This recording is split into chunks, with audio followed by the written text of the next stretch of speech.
आज का पहला मेल हमारे पास महाराष्ट्र से आया हुआ है। नाम तो इन्होंने नहीं लिखा है। ये कहते हैं कि मैं जेलर हूँ और सारे बड़े-बड़े खतरनाक अपराधी हमारे जेल में हैं। उनमें सुधरने के कोई लक्षण नहीं दिखते और उनका नेगेटिव जो ऑरा है, वाइब्रेशन है, इतना पावरफुल है कि अब धीरे-धीरे मैं भी नेगेटिव होता जा रहा हूँ। चिड़चिड़ापन और गुस्सा बढ़ता जा रहा है। कल भी हमने गुस्से की बात की थी भ्राता जी, और ये भी एक बड़ा केस है कि लोगों की नेगेटिविटी इन्हें प्रभावित कर रही है, चिड़चिड़े और गुस्सैले होते जा रहे हैं जेलर साहब। डेफिनेटली ये एक जिम्मेदार अधिकारी हैं तो कई चीज़ों का इनको ध्यान रखना पड़ता है और जब लोग ऐसा नहीं करते तो इनको इरिटेशन होता है। और जो नहीं करते, अब ये सोचना है वो हैं कौन।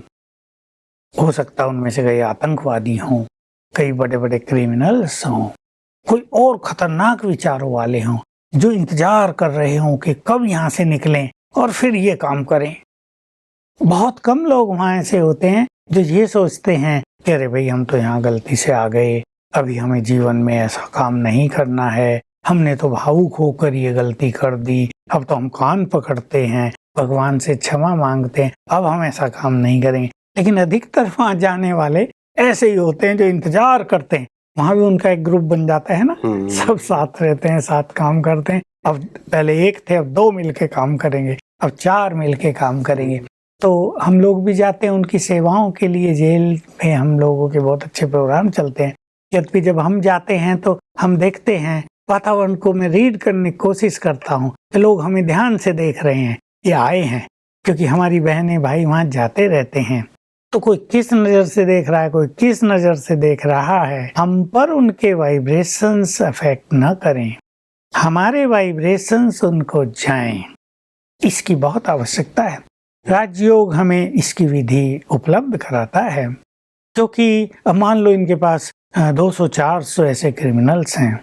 अब सबका निगेटिव ऑरा बहुत बड़ा हो गया ना, बहुत पावरफुल हो गया, और ये अकेले जो उनके लिए कुछ अच्छा सोच सकते होंगे इन पर उसका इफेक्ट, और वो भी अंदर खिटपिट करते रहते हैं। कुछ ना कुछ उसे भी मैनेज करना, उसका भी एक दबाव रहता है। कहीं किसी को छोटी मोटी सजा भी देना। अब जेलर की तो कई जिम्मेदारियां होती है। तो इसमें ये एक बहुत अच्छी विधि अपने रोज सवेरे, इनको राजयोग सीख ही लेना चाहिए यदि इन्होंने नहीं सीखा है तो। रोज सवेरे 1 घंटा बहुत पावरफुल मेडिटेशन करके चारों ओर पावरफुल वाइब्रेशंस फैलाएं, बल्कि अपनी जेल में फैलाएं। इसकी कई विधि राजयोग में है, चाहे अपने घर बैठकर करें या अपनी जेल में पावरफुल वाइब्रेशंस फैला सकते हैं। और जब ये वहां प्रवेश करें, अपने ऑफिस में जाकर बैठे, तो बिल्कुल ये नियम बना लें कि 10 मिनट मुझे पावरफुल वाइब्रेशंस सारी जेल में फैलाने हैं।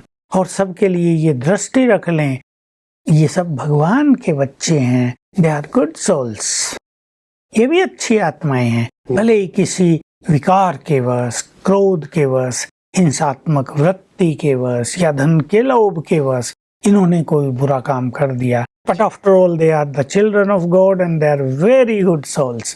ये संकल्प करें तो इससे इनके वाइब्रेशंस बहुत अच्छे होंगे।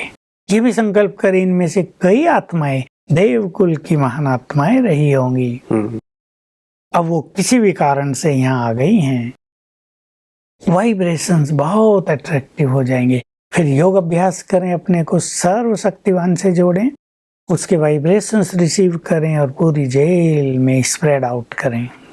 दूसरी चीज, इन्हें रोज सवेरे ही अपने चारों ओर एक पावरफुल ऑरा क्रिएट करना होगा। प्रभामंडल हमारे संकल्पों के आधार से हमारे चारों ओर निर्माण होता ही है। कई मनोवैज्ञानिक कहते हैं किसी का 18 इंच है, किसी का 9 इंच है, कोई कहता है किसी का ज्यादा है। तो एक व्यक्ति का ऑरा सारे संसार में भी फैल सकता है। अब ये क्योंकि जेल के अंदर ही सारा समय रहते हैं, इनकी ड्यूटी वहां है, तो इन्हें अपने को प्रोटेक्ट करने के लिए रोज सवेरे पावरफुल ऑरा अपने चारों ओर क्रिएट करना है। और वो इस संकल्प से करना है, मैं मास्टर सर्वशक्तिवान हूँ, मेरे अंग अंग से शक्तियों की लाल किरणें फैल रही हैं। अब यहाँ तक ऑरा बन गया। फिर संकल्प करें, मैं मास्टर सर्वशक्तिवान हूँ, लाल किरणें फैल रही, फिर यहाँ तक बन गया। ऐसे 7 बार और ये और बढ़ता जाएगा विद गुड फीलिंग्स। मैं भगवान की संतान हूँ, ही इज ऑलमाइटी, मैं भी मास्टर ऑलमाइटी हूँ, मुझसे शक्तियों की लाल किरणें फैल रही हैं। और जब ये चक्र लगाएं जेल में, तब भी ये 2-4 बार ये अभ्यास अवश्य करें। मैं मास्टर सर्वशक्तिमान, मैं एक महान आत्मा और ये सब आत्माएं हैं। इससे क्या फायदा होगा? इनके वाइब्रेशंस उनको जाएंगे, उनके इनको नहीं आएंगे। एक बहुत सुंदर टेक्निक है, फिलॉसफी है। और लास्ट बात कि जब शाम को ये घर लौटें, क्योंकि स्टिल मार्जिन है कि कुछ नेगेटिविटी इनके अंदर आ गई हो, कहीं कोई केस ही आ गया हो, किसी क्रिमिनल्स ने दूसरे से लड़ाई कर ली हो और कुछ मारामारी कर दी हो। आजकल जेलों में बहुत कुछ होता रहता है, उसका इफेक्ट इनके माइंड पर भी रहा हो, तो ये जेल से बाहर आते हुए उसको वहीं क्लीन करें कि आज का ये ड्रामा पूर्ण हुआ, अब मैं अपने घर जा रहा हूँ, बाबा मेरे साथ है, मैं एक महान आत्मा हूँ, मुझे तो संसार को बहुत कुछ देना है। घर तक पहुँचते पहुँचते सुंदर विचारों से स्वयं को चार्ज कर दें। ऐसी ये दिनचर्या बनाएंगे जी। तो जेल इनके लिए एक तीर्थ स्थान बन जाएगा। ये तो बड़ी अच्छी बात आपने कह दी। अब तक तो इनके पास इतनी समस्या है कि इतनी नेगेटिविटी इनके पास आ रही है, ना जाने कितने झंझट होते हैं, लेकिन वो तीर्थ बन जाए, इससे अच्छा क्या होगा। राधा जी, तीर्थ बनाने के लिए मैंने सुन रखा है कि ब्रह्मा कुमारियां तिहाड़ जेल में भी जाके सेवाएं दे रही हैं, वहां पे भी वहां क्लासेस कराती हैं। अहमदाबाद के भी उसमें जेल में मैंने सुन रखा है कि वहां पे भी रेगुलर क्लासेस चलती हैं। ऐसे विशाखापट्टनम आदि आदि स्थानों पे मैंने सुन रखा है। तो क्या इन्हें भी ऐसा करना चाहिए, या भारतवर्ष में जितने भी जेल हैं, क्या ब्रह्मा कुमारी खुद जाके ऑफर कर सकते हैं, या इन्हें कुछ ऑफर मिले तो जाके अपनी सेवाएं दे सकते हैं, ताकि उनके अंदर भी, क्योंकि आखिर जैसे आपने कहा कि वो भी भगवान के बच्चे हैं और हमें तो पाप से घृणा करना है, पापियों से नहीं, तो उनके परिवर्तन के लिए क्या कुछ प्रयास किए जा रहे हैं? ये सबको जानकर बहुत खुशी होगी। कम से कम 100 जेलों में, और विशाखापट्टनम में तो 1000 लोगों के बैठने का हॉल बनवाना पड़ा उसको, बीच में बिल्कुल। सेंट्रल जेल थी बड़ी, तो 3000 कैदी थे वहाँ।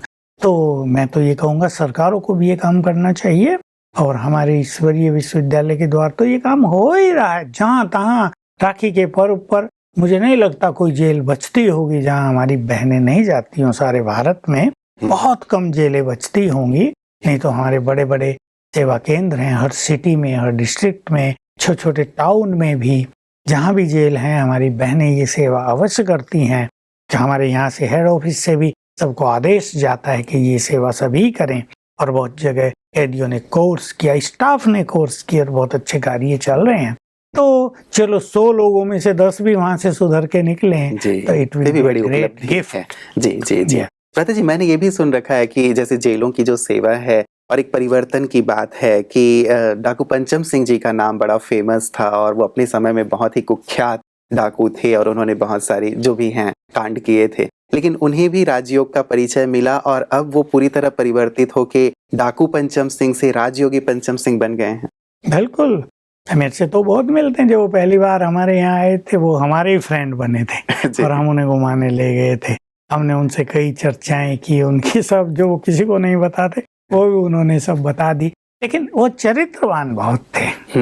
भले ये धंधा उन्होंने किसी कारण से अडॉप्ट किया था, क्योंकि इन लोगों को बहुत सताया जा रहा था, तो इन्होंने फिर बंदूकें उठा ली और गैंग बन गए इनके। लेकिन मूल रूप से ये बहुत चरित्रवान थे, तो पाप भी बहुत हुए, लेकिन वो जो चरित्र था वो इन्होंने कायम रखा था उस फील्ड में भी।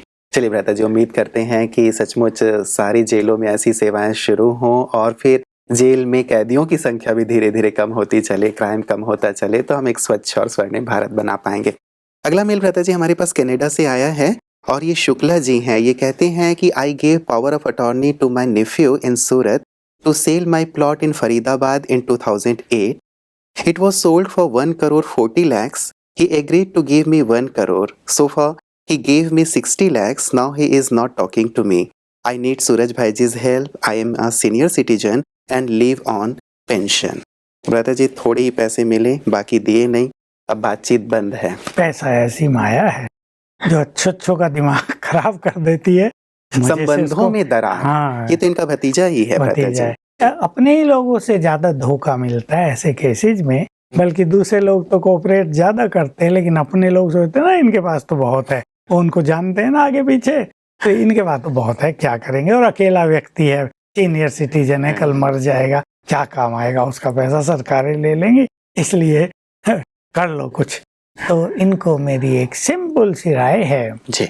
उस अपने भतीजे की मेंटालिटी को बदलने के लिए ये 21 दिन राजयोग का अभ्यास कर लें, 1 आवर ए डे। बस 1 घंटा पावरफुल योग करेंगे और उसमें ये स्वमान याद करेंगे, मैं मास्टर सर्व शक्तिवान हूँ, सफलता मेरा जन्मसिद्ध अधिकार है। फिर उसे आत्मा देखेंगे और 1-2 मिनट उसे गुड थॉट्स देंगे। You are a good soul, तुम भी तो भगवान के बच्चे हो, किसी का पैसा इस तरह लिया नहीं जाता, मैंने तो तुम्हें पहले ही 40 लाख एक्स्ट्रा दे दिए हैं, अब जो मेरे 40 बचते हैं वो मुझे वापस लौटा दो, मुझे उसको ईश्वरीय कार्य में लगाना है, मुझे उससे पुण्य करने हैं, इससे तुम्हारा भला होगा और गरीबों का भला होगा। इस तरह के थॉट्स उसे जैसे माइंड टू माइंड उसे बात करेंगे, तो बिल्कुल मुझे पूर्ण विश्वास है कि 21 दिन ऐसा करने से उसका माइंड बदलेगा और वो इनका पैसा लौटा देगा।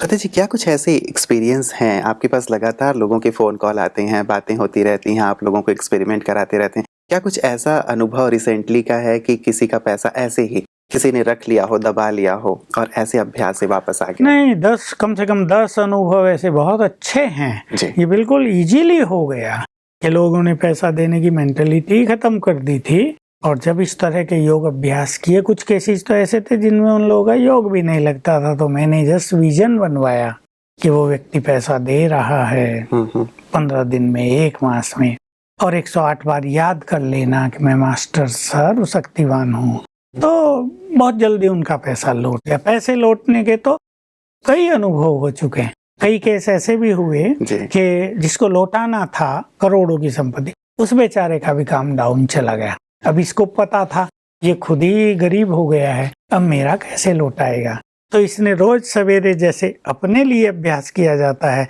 मैं बहुत धनवान हूँ, इसने उसके लिए भी किया, ये व्यक्ति बहुत धनवान है, बहुत भाग्यवान है, बहुत पुण्य आत्मा है, इसका भी कार्य अच्छा चल जाए।